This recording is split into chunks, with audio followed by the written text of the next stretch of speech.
तो देखिए, सीएम बनने के बाद शुभेंदु अधिकारी ने क्या कहा और फडणवीस क्यों इस भरोसे और विकास की सरकार कह रहे हैं, वो भी सुनवाते। सुनिए जरा दोनों।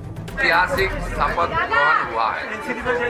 कम से कम 2.5 लाख 3 लाख जनता ने आज ब्रिगेड परेड मैदान में उपस्थित होकर भाजपा का सरकार को आशीर्वाद किया और भाजपा का जो विचारधारा में भारतीय जनता पार्टी ने स्थापित हुआ है वो विचारधारा डॉक्टर श्यामा प्रसाद मुखर्जी का है। आज ये भारत का हिस्सा नहीं बनता, हमारी इस्लामिक कंट्री में रहना पड़ता। इसलिए जो बंगाल का फॉर्मेशन किया है, बंगाल को जिन्होंने तैयार किया है, आज मुख्यमंत्री बनने का बाद उसका घर आकर उनका श्रद्धा सुमन अर्पित करना, ये तो प्राथमिकता है। ये जो पश्चिम बंगाल है, ये डॉक्टर श्यामा प्रसाद मुखर्जी इनका पश्चिम बंगाल है। नेताजी सुभाष चंद्र बोस इनका ये पश्चिम बंगाल है। ये न केवल भाजपा की जीत है बल्कि ये भारत की जीत है, क्योंकि भारत की सुरक्षा की दृष्टि से पश्चिम बंगाल एक बहुत अहम राज्य है, भारत के विकास की दृष्टि से बहुत अहम राज्य है। तो भारतीय जनता पार्टी के नेताओं को और पश्चिम बंगाल की जनता को, सभी को उम्मीद है कि अब बंगाल एक नई गति के साथ आगे बढ़ेगा। अब देखिए, शपथ ग्रहण समारोह चूंकि भव्य था, मौका बहुत खास था, बहुत बड़ा था, तो समारोह में शामिल वाले नेता भी बहुत बड़े थे। रक्षा मंत्री राजनाथ सिंह से लेकर केंद्रीय मंत्री नितिन गडकरी समेत कई बड़े दिग्गजों ने शपथ ग्रहण में शिरकत की, जिसकी तस्वीर आप देखिए।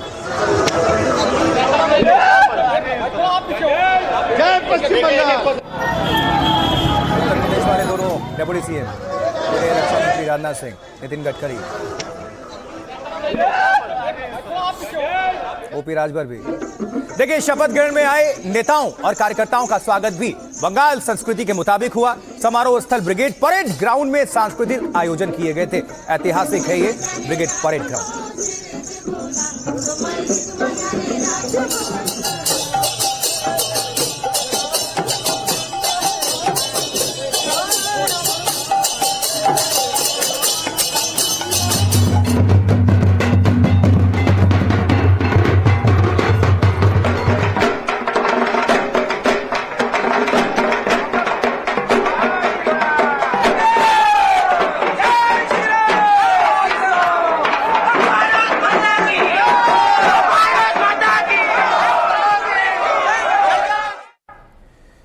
देखिए, इस भव्य और शानदार स्वागत के बाद भारतीय जनता पार्टी के दिग्गज एक साथ मंच पर नजर आए।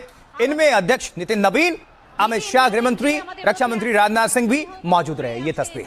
श्री अमित शाह हमारे मध्य आছেন, राजनाथ सिंह जी रक्षा मंत्री। वहीं प्रधानमंत्री नरेंद्र मोदी के बाद शुभेंदु इन सभी नेताओं से मंच पर मिले और शपथ ग्रहण में शामिल होने के लिए आभार प्रकट करते नजर आए।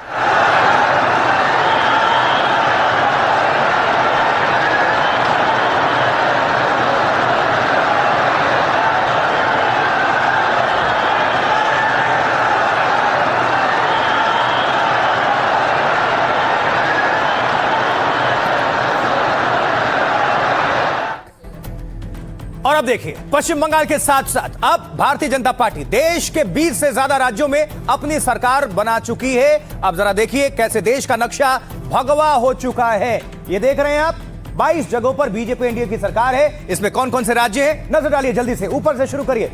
उत्तराखंड, हिमाचल, पंजाब, जम्मू कश्मीर, हरियाणा, राजस्थान, गुजरात, मध्य प्रदेश, महाराष्ट्र, गोवा, कर्नाटक, तेलंगाना, तमिलनाडु, पुडुचेरी, आंध्र प्रदेश, छत्तीसगढ़, झारखंड, पश्चिम बंगाल, ये नया नवेला है, ओडिशा, त्रिपुरा, मेघालय, मणिपुर, नागालैंड, अरुणाचल, असम, सिक्किम, बिहार।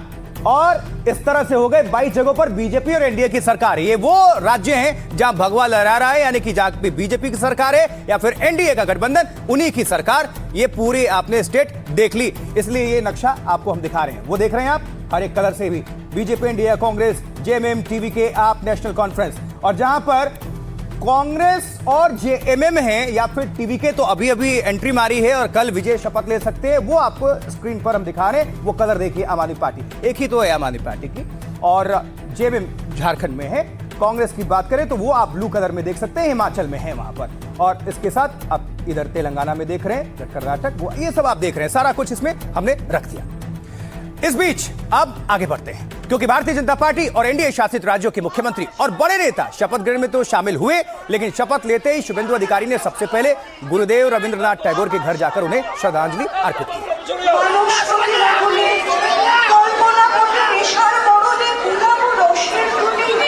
प्रधानमंत्री का इच्छा था नया सरकार रविंद्र जयंती का दिन अपना कार्यकाल शुरू करे। प्रधानमंत्री जी का नेतृत्व में कवि गुरु को प्रणाम करते हुए आज संविधान को मानते हुए ओथ टेकिंग किया, शपथ लिया है। ये जोड़ा साको से हुआ है, कवि गुरु को प्रणाम करके माल्यार्पण करके। और इसके बाद मुख्यमंत्री शुभेंदु अधिकारी भारत सेवा आश्रम संघ पहुंचे और इसकी तस्वीरें ये पूजा अर्चना करते नजर आई।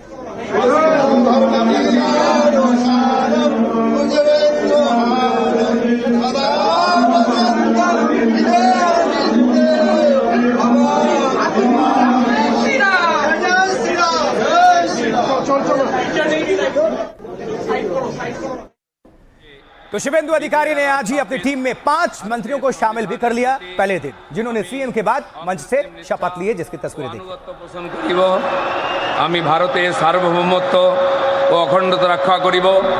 পশ্চিমবঙ্গ রাজ্যের মন্ত্রী রূপে আমার কর্তব্যসমূহ নিষ্ঠাপূর্বক এবং বিবেকসম্মতভাবে নির্বাহ করিব এবং ভয় বা পক্ষপাত প্রীতি বা বিদ্বেষ রহিত হইয়া সকল শ্রেণীর জনগণের প্রতি संविधान और विधि अनुसार न्यायाचरण करिब। अब एक एक करके जान लीजिए, आपको बता देते हैं कि आखिर शुभेंदु अधिकारी के ये 5 सेनापति कौन कौन हैं। तो सबसे पहला नाम, सबसे पहले शपथ लिया मुख्यमंत्री के बाद दिलीप घोष। दिलीप घोष इसमें शामिल हैं। दिलीप घोष बंगाल में संघ और भारतीय जनता पार्टी का बड़ा चेहरा है। 1984 में संघ से जुड़े और कई साल बतौर प्रभारी उन्होंने काम किया। 2014 में बीजेपी में आए और अगले साल प्रदेश अध्यक्ष बनाए गए। 2019 चुनाव में मेदिनीपुर सीट से लोकसभा सांसद बने, खड़गपुर सदर से दूसरी बार विधायक और अब मंत्री बन गए हैं दिलीप घोष। 62 साल के हैं दिलीप घोष और दिलीप घोष ने इंजीनियरिंग में डिप्लोमा किया हुआ है। इसके बाद बारी आती है अग्निमित्रा पॉल की। हमारे दाईने अग्निमित्रा पॉल बंगाल बीजेपी की फायर ब्रांड महिला नेता मानी जाती हैं। आसनसोल में जन्मी अग्निमित्रा पहले फैशन डिजाइनर थी। सियासत में आने के बाद आसनसोल से 2021 में विधायक बनी। 2022 में बंगाल बीजेपी ने उन्हें महिला मोर्चा का अध्यक्ष बनाया। हालांकि इसी साल वो आसनसोल से लोकसभा उपचुनाव हार गए, लेकिन दोबारा विधानसभा चुनाव जीतकर अब मंत्री बन गई हैं। अब निशित प्रमाणिक ग्रेजुएट हैं, जो 2019 में टीएमसी से बीजेपी में आए। इसी साल कूच बिहार सीट से लोकसभा चुनाव जीता, फिर 2021 में मोदी सरकार में गृह राज्य मंत्री बनाए गए। 2024 चुनाव हारे तो मथाभंगा सीट से विधायक और मंत्री बने। अब अशोक कीर्तनिया इनकी भी चर्चा है। पेशे से कारोबारी हैं अशोक कीर्तनिया, मथुआ समुदाय से आते हैं। मथुआ समुदाय बंगाल की करीब 40 सीटों पर असर रखते हैं, इसलिए बनगांव सीट से विधायक कीर्तनिया को मंत्री बनाया गया है। 52 साल के कीर्तनिया ने ग्रेजुएशन तक शिक्षा हासिल की हुई है। और उसके बाद क्षुदीराम टुडू पिछले साल ही भारतीय जनता पार्टी में शामिल हुए हैं। और कमाल की बात देखिए, संयोग पिछले साल बीजेपी में शामिल हुए हैं और 2026 चुनाव में रानी बांध सीट से विधायक बन गए। पेशे से शिक्षक रहे। टुडू ग्रेजुएशन तक पढ़ाई कर चुके हैं। वो आदिवासी इलाकों में संगठन के साथ सक्रिय हैं और अब तो मंत्री हैं। तो बंगाल में कितना बदलाव होगा और उनके सामने कितनी बड़ी चुनौती है, आपको सुनवाते हैं क्या कह रहे हैं बीजेपी के नए मंत्री और अध्यक्ष।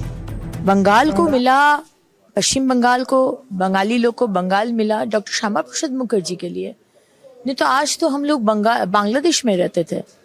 और ममता बनर्जी जमात और मुस्लिम अपीसमेंट करके इसको बांग्लादेश की तरह करना चाह रहे ये पश्चिम बंगाल को।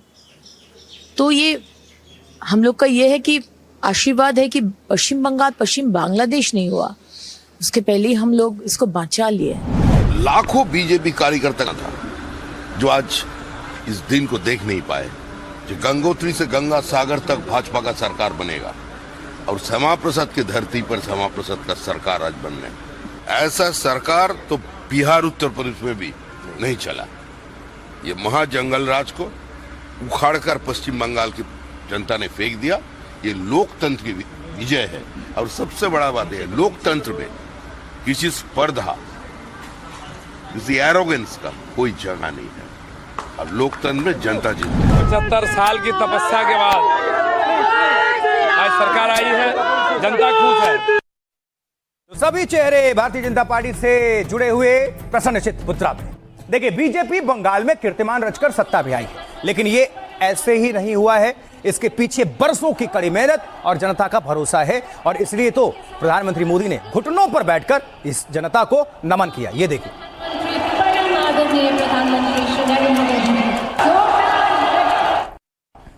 भारतीय जनता पार्टी संगठन इतना मजबूत कैसे है, उसे समझने के लिए ये तस्वीर भी आपको जरूर देखनी चाहिए। ये आप देख रहे हैं हमारे पीछे ये तस्वीर, एक वरिष्ठ कार्यकर्ता के पैर भी छुए प्रधानमंत्री ने और फिर उन्हें गले लगा लिया।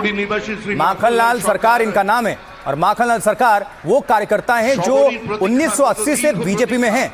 डॉक्टर श्यामा प्रसाद मुखर्जी के साथ भी इन्होंने काम किया, और अब बीजेपी की सरकार बनाने में भी अहम योगदान इन्होंने दिया है। तो पश्चिम बंगाल में बीजेपी के सबसे बुजुर्ग कार्यकर्ता এই বাংলায় জন্মগ্রহণ করে নিজের প্রাণ দিয়েছিলেন, যাকে কাশ্মীরের জেলে রহস্যজনকভাবে কার্যত খুন করা হয়েছিল, এবং তার সেই যাত্রার যিনি সহযোগী ছিলেন। देखिए, पिछले कई सालों में पश्चिम बंगाल में हिंसा में बीजेपी के कई कार्यकर्ताओं ने अपनी जिंदगी गंवाई है। बीजेपी ने ऐसे कार्यकर्ताओं की याद में कोलकाता में खास स्मारक भी तैयार करवाया है, और जिन जिन लोगों की हत्या हुई या जिंदगी गंवाई उन्होंने, ये उनकी सूची है, ये लिस्ट है, और उनको श्रद्धांजलि अर्पित की गई इस ऐतिहासिक मौके पर। तो बंगाल में पहली बार भारतीय जनता पार्टी का मुख्यमंत्री बना, तो उसके लिए गंगोत्री से गंगा सागर तक बीजेपी पूजा, हवन और जश्न में डूबी हुई है। वाराणसी में भी शुभेंदु अधिकारी के लिए गंगा नदी में खास पूजा की गई, जिसकी तस्वीरें आप देखें।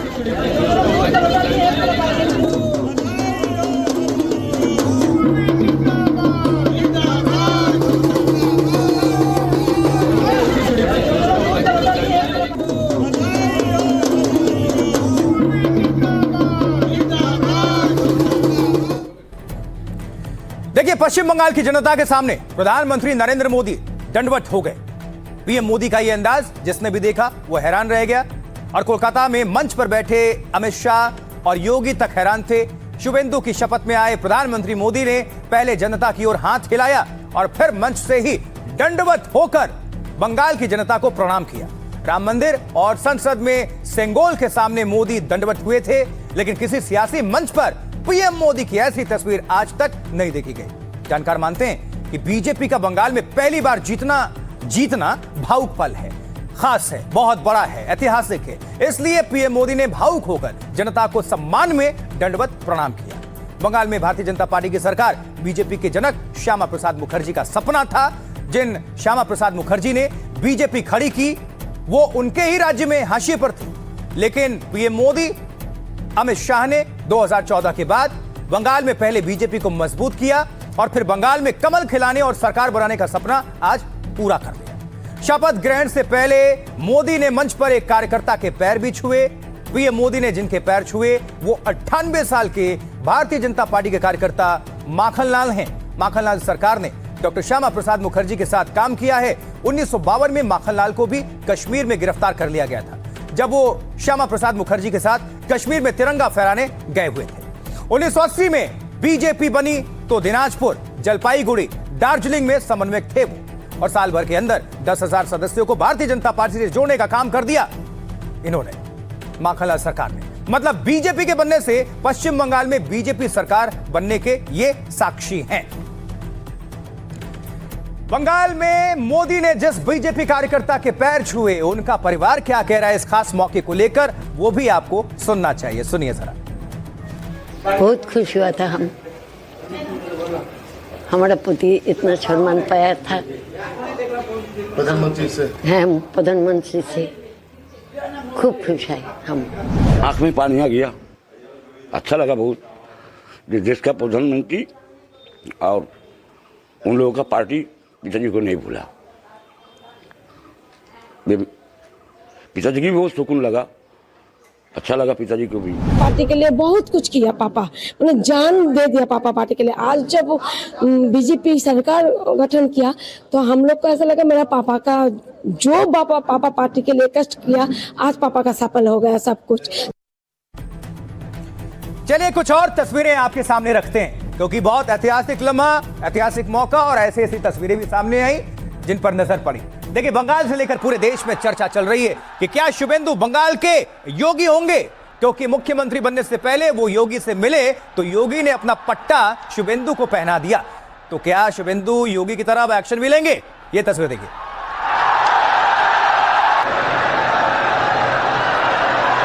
ये भगवा पट्टा।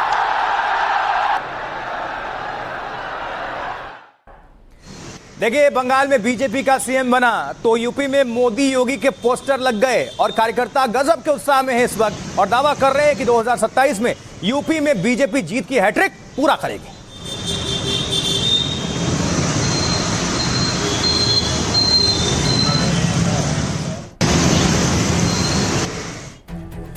तो वही हम चर्चा कर रहे थे कि क्या अब शुभेंदु अधिकारी बंगाल के योगी बनेंगे। देखिए, शुभेंदु अधिकारी को लेकर कयास है कि वो योगी मॉडल अपनाएंगे।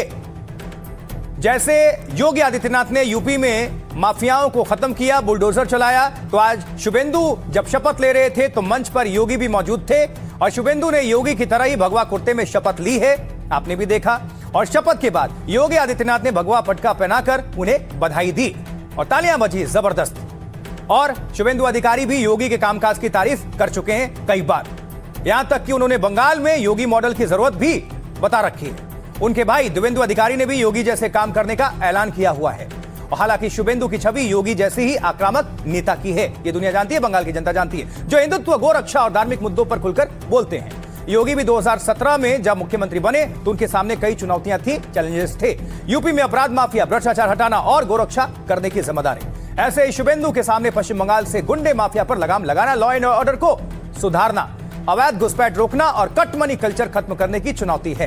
खासकर जैसे योगी राज में कानून व्यवस्था का मुद्दा इस वक्त हावी है, वैसे ही शुभेंदु को अपराध और खासकर महिला अपराध रोकना होगा। ये एक बड़ी चुनौती होगी, जिसके लिए बीजेपी ने दुर्गा सुरक्षा स्क्वाड बनाने का ऐलान किया था। ये एक विशेष पुलिस दस्ता होगा जो महिला सुरक्षा के लिए समर्पित रहेगा। योगी अतिक्रमण, कब्जा और माफिया को रोकने के लिए बुलडोजर चलाते हैं उत्तर प्रदेश में, और हो सकता है कि शुभेंदु भी कई मुद्दों पर योगी मॉडल में सरकार चलाते हुए नजर आए पश्चिम बंगाल में।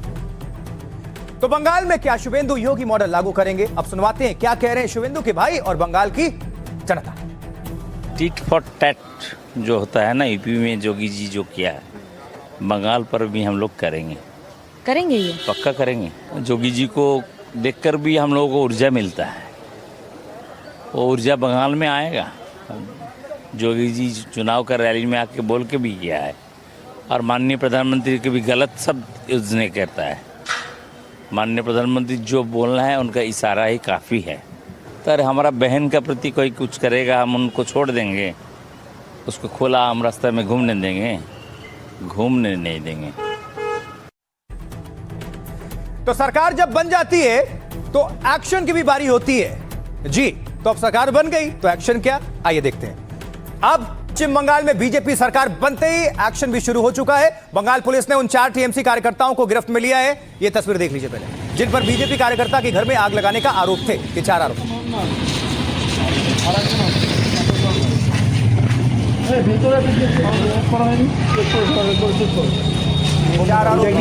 4 आरोप बीजेपी कार्यकर्ताओं के घर को आग लगाने का। अब आइए बंगाल के लोगों को सुनवाते हैं कि शुभेंदु क्या ऐसे ही योगी स्टाइल में ताबड़तोड़ एक्शन लेते रहेंगे। सुनिए क्या कह रही है पश्चिम बंगाल की जनता। बुलडोजर बाबा को जैसे हम लोग पहचानते हैं, उसी हिसाब से शुभेंदु अधिकारी को भी हम लोग बंगाल का आदमी उसी हिसाब से देखना चाहते हैं। यहाँ पे बहुत दुर्नीति और बहुत यहाँ पे राजनीति चलता है, जो बंगाल को एकदम खोखला बना दिया था। तो इसीलिए योगी मॉडल बनना चाहिए। हर स्टेट में योगी मॉडल बनना पड़ेगा, तब आदमी लोग का, हमारा साधारण लोग को उपकार होगा। योगी जी तो रोल मॉडल है, उत्तर प्रदेश के नहीं है। जहाँ भी आप जाइएगा, राजस्थान चले जाइए, आप उत्तराखंड चले जाइए, बुलडोजर तो सब जगह चल रहा है। तो मुझे लगता है इधर भी बंगाल में भी वही चलेगा। योगी से भी योगी का जो मॉडल है उससे भी अच्छा मॉडल लाना पड़ेगा, खतरनाक मॉडल लाना पड़ेगा। शुद्ध अंतःकरण से जो उसका जो हाल है वो करना पड़ेगा। 15 साल के उसके आगे जो 30 साल जो हम लोगों को जो सहे है, तो आशा है कुछ ना कुछ तो करेंगे ही। योगी सरकार का जो आइन चलता है उधर यूपी में, इधर चलना चाहिए जरूर। वो मॉडल चलेगा इधर, ठीक है। ये गुंडागर्दी ज्यादा बढ़ गया था इधर, तो वो मॉडल जब आ जाएगा तब अच्छा हो जाएगा।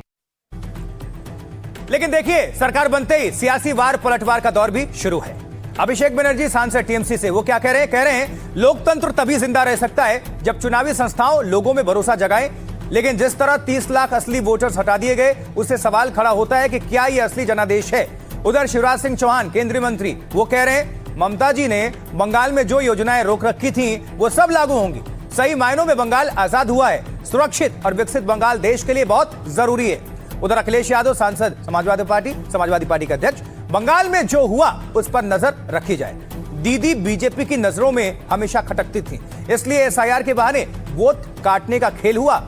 और केशव प्रसाद मौर्य डिप्टी सीएम उत्तर प्रदेश वो कह रहे बंगाल में टीएमसी का कार्यकाल काली रात की तरह था। बंगाल बहुत पीछे चला गया, लोगों को घुटन महसूस हो रही थी, लोगों ने बीजेपी पर भरोसा प्रकट किया, अब ये भरोसा पूरा होगा।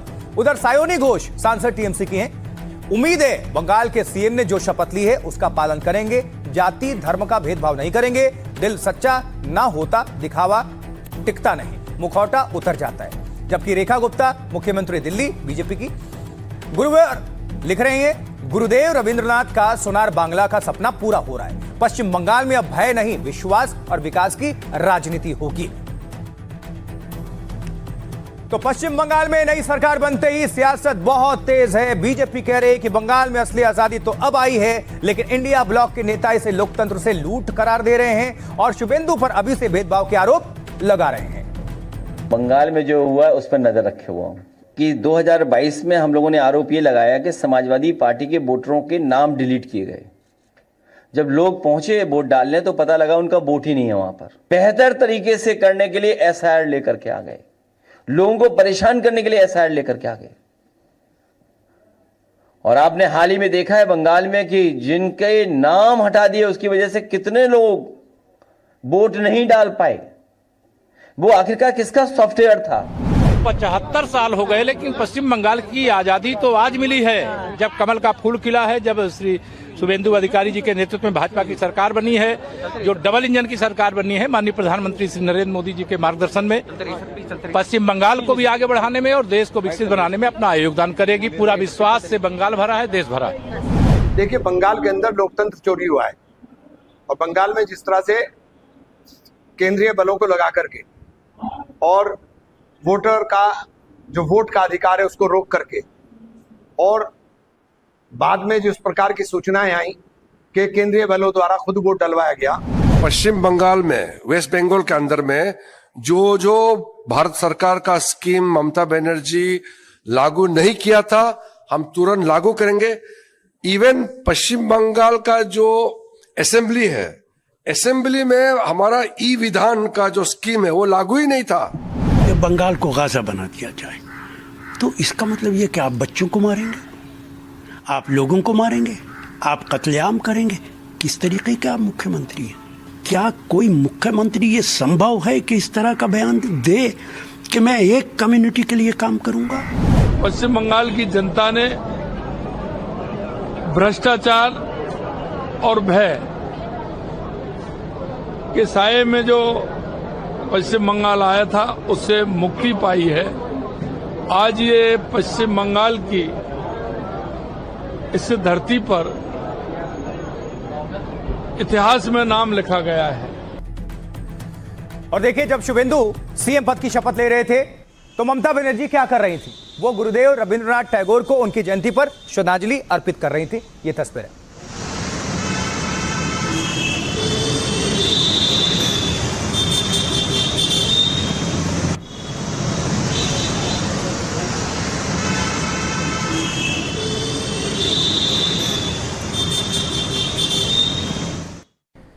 लेकिन ममता ने अब तक मुख्यमंत्री वाला पेच फंसा रखा है। उन्होंने अपनी सोशल मीडिया पर चीफ मिनिस्टर ही लिखा रखा है। तो बीजेपी के नए मंत्री दिलीप घोष इसे सत्ता का नशा बता रहे हैं। नशा था ना, वो छूटा नहीं है। सरकार बदल गई, जनता ने मैंडेट दे दिया कि बीजेपी का मुख्यमंत्री अभी भी उसी आवेश में है कि मैं मुख्यमंत्री हूँ। कुछ लोगों का ऐसा ही होता है, काफी साल सत्ता में रहने से नशा नहीं कटता है। ममता बनर्जी ने शुभेंदु की शपथ के बाद सोशल मीडिया बायो बदल लिया है, लेकिन अभी भी उन्होंने वहां चीफ मिनिस्टर ही लिखा है। पहले भी ममता ने बायो में बंगाल का सीएम ही लिखा हुआ था। हालांकि अब बदलकर चीफ मिनिस्टर के साथ साथ 15वीं, 16वीं और 17वीं विधानसभा भी जोड़ दिया है। यानी वो खुद को 3 बार का मुख्यमंत्री लिख रही हैं। इससे पहले उन्होंने इस्तीफा देने से इनकार कर दिया था। आधिकारिक तौर पर राज्यपाल को इस्तीफा नहीं सौंपा है और नतीजों के बाद प्रेस कॉन्फ्रेंस में कहा कि मैं इस्तीफा नहीं दूंगी। ममता ने यह कदम संवैधानिक कम राजनीतिक वजह से ज्यादा उठाई है, क्योंकि टीएमसी ने चुनाव में पहली बार इतनी बड़ी हार झेली है, नाकामी झेली है, जिससे पार्टी में भगदड़, टूट और नेताओं के बीजेपी में जाने का खतरा मंडरा रहा है। अगर ममता तुरंत इस्तीफा देती तो हार स्वीकारने जैसा संदेश जाता, लेकिन वो खुद को हार ना मानकर लड़ने वाली नेता बताना चाहती है, जिससे भविष्य की सियासत और विपक्ष में उनका कद बरकरार रहे या बना रहे। साथ ही कानूनी मोर्चे पर भी ममता को संभावना नजर आ रही है, क्योंकि महाराष्ट्र में शिवसेना टूटने पर उद्धव ठाकरे ने इस्तीफा दे दिया था, लेकिन सुप्रीम कोर्ट में मामला गया तो उद्धव के पक्ष में चीजें जा रही थी, मगर सुप्रीम कोर्ट ने कहा आपने बहुमत परीक्षण का सामना किए बगैर इस्तीफा दिया था, उससे उद्धव के सीएम पद बहाल करने का कानूनी आधार खत्म हो गया। ममता बनर्जी ऐसा नहीं होने देना चाहती, क्योंकि वो नतीजों को चुनौती दे सकती हैं। एसआईआर और चुनाव धांधली का आरोप लगाकर संभावना बरकरार रखना चाहती हैं। हालांकि राज्यपाल विधानसभा भंग करके नए सीएम को शपथ दिला चुके हैं। उधर कोलकाता पुलिस ने ममता को सोशल मीडिया पर अनफॉलो कर दिया और प्रधानमंत्री मोदी अमित शाह को फॉलो कर लिया। यह है पश्चिम बंगाल की राजनीति। जो पुलिस पहले उनकी थी, वो पुलिस अब सरकार बदलते ही बदल गए सब। अब सुनवाते हैं कि ममता बनर्जी के इस्तीफा ना देने वाली जिद के पीछे क्या मंशा थी। ममता बनर्जी इस्तीफा नहीं देके अपनी राजनीतिक पारी को आगे बढ़ाना चाहती है। जिस तरीके से उनकी पराजय हुई है, भारतीय जनता पार्टी की प्रचंड जीत हुई है, उसके चलते अब उनके राजनीतिक भविष्य पर भी संकट पैदा हो गया। वो इस्तीफा नहीं देके 3-4 दिन तक एक ड्रामा क्रिएट की और उन्हें लगा कि इससे वो अपने राजनीतिक वर्चस्व को बना के रखेंगे। जहां तक सुप्रीम कोर्ट की बात है, तो विधायी कामकाज में न्यायपालिका स्पष्ट तौर पे दखल नहीं दे सकती, और खासकर चुनाव नतीजों को लेके। उद्धव ठाकरे का मामला बिल्कुल अलग था, क्योंकि उद्धव ठाकरे के इस्तीफे का देने का कारण था बहुमत, और वो बहुमत साबित नहीं कर पाए थे, जबकि ये मामला सीधे सीधे चुनाव में पराजय का है। भारत के इतिहास में आज तक ऐसा कभी नहीं हुआ कि कोई पार्टी चुनाव में हार जाए तो प्रधानमंत्री या मुख्यमंत्री अपना इस्तीफा ना दे। 1977 में खुद इंदिरा गांधी ने, जो इतनी ताकतवर नेता थी, उन्होंने हार के बाद चुपचाप जाकर राष्ट्रपति को अपना इस्तीफा सौंप दिया था। तो ऐसी घटना भारत के इतिहास में कभी नहीं हुई है। ये ऐसा पहली बार हुआ है कि ममता बनर्जी ने ये कहते हुए इस्तीफा देने से इनकार कर दिया कि वो हारी नहीं है, उन्हें हराया गया है। लेकिन उन्हें जनता का ये आदेश अपने सिर माथे लेना चाहिए था। इस कारण उनके खिलाफ ही जनता में एक माहौल और अलग बन रहा है।